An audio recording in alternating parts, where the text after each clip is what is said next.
আজ আমরা জেনে নেব রামায়ণের এক অজানা গল্প, সীতার জন্ম ও রাবণের সংযোগ। রামায়ণ ভারতীয় সাহিত্যের এক বিশাল মহাকাব্য। রাম, সীতা, রাবণ ও হনুমানের মূল গল্পগুলি সবারই জানা, কিন্তু বাংলা রামায়ণের কিছু অজানা দিক রয়েছে যা সাধারণত আলোচিত হয় না। এমনই একটি গল্প হল সীতার জন্ম এবং রাবণের সাথে তার সম্পর্ক, যা বাংলা রামায়ণে বিশেষভাবে উল্লেখিত। এবার চলুন জেনে নেওয়া যাক সীতার জন্ম রহস্য।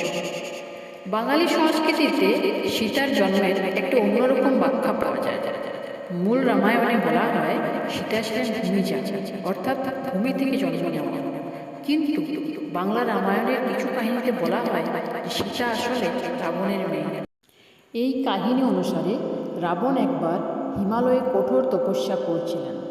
তখন রাবণের পত্নী মন্দোদরী এক কন্যা সন্তানের জন্ম দেন। কিন্তু জ্যোতিষ গণনা অনুযায়ী জানা যায় যে এই কন্যা একদিন রাবণের পতনের কারণ হয়ে দাঁড়ায়। আর সেই ভবিষ্যৎবাণী শুনে রাবণ সেই কন্যাকে পরিত্যাগ করেন।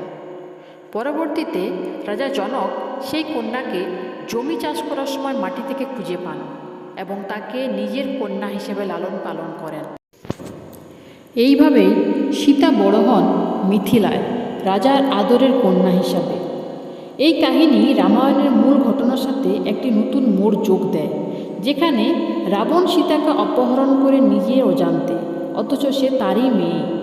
এই কাহিনীর মধ্য দিয়ে রাবণকে শুধু একটি দুষ্টু চরিত্র হিসাবে নয়, বরং একজন পিতার মনোবেদনার মধ্য দিয়ে দেখানো হয়েছে।